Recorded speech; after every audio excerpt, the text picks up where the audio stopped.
આઈ જોતી હતી કે જોડી હતી એટલે કીધું કે એને તું છોડી મૂક, હું તને મારે બળદ લઈ આવું. તો ચારણ તો ધૂનમાં હતો સાહેબ, કે તારો બળદ કેદી આવે ને દયા આવતી હોય તો જૂતી જા તું. અને જૂતી ગયા સાહેબ, ગોહિલવાડ ધણી 18 પાદરનો ધણી જૂતી ગયો સાહેબ. અને બે ઉથલ વળ્યા, એમ કહેવાય છે કે બે ઉથલ વળ્યા. એ બે ઉથલમાં બળદ આવી ગયો, પોતે નીકળી ગયા ખબર પૂછાવે ખબર વિનાના. પણ મોલ થયો ને એમાં 3 હાર્યું નાની થઈ ને, એ 3 હાર્યું નાની થઈ એમાં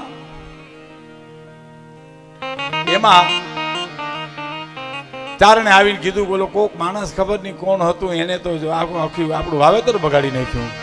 અને ચારણિયાની એને હુરજને પ્રાર્થના કરી, હે હુરજ, આવા દેવતાએ પુરુષની માટે જો આવા હાડ ચડશે તો તારું તેજ ઝાંખું થઈ જાય. હો, હું ચારણ બોલું છું. હાય ચારણને લઈને જોયું અને ડુંડિયું ખોલી તો મોતી નીકળ્યા. હાચા સાહેબ, મોતી નીકળ્યા. અને આખું ગાડું ભરીને ચારણ દરબારગઢમાં જઈને કીધું કે લ્યો બાપુ, આ તો તમારી કમાણીનું છે, મારી કમાણીનું થોડું છે, તમારી મહેનતનું છે. હે, પણ પછી ચારણને શું કીધું કે જાણ્યું હોત જળદાર કે આવા નવરંગ મોતી નીપજે. પણ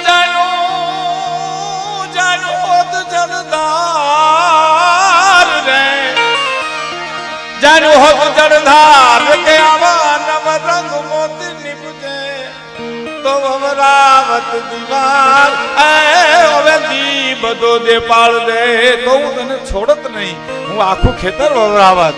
પણ કહેવાનો મારો અર્થ કે સાંભળ સુતા બાળ રાજા માએ મીઠડી માંડી વાત તો એ દોનું વીર ન્યારું ગંગા જળ પૂર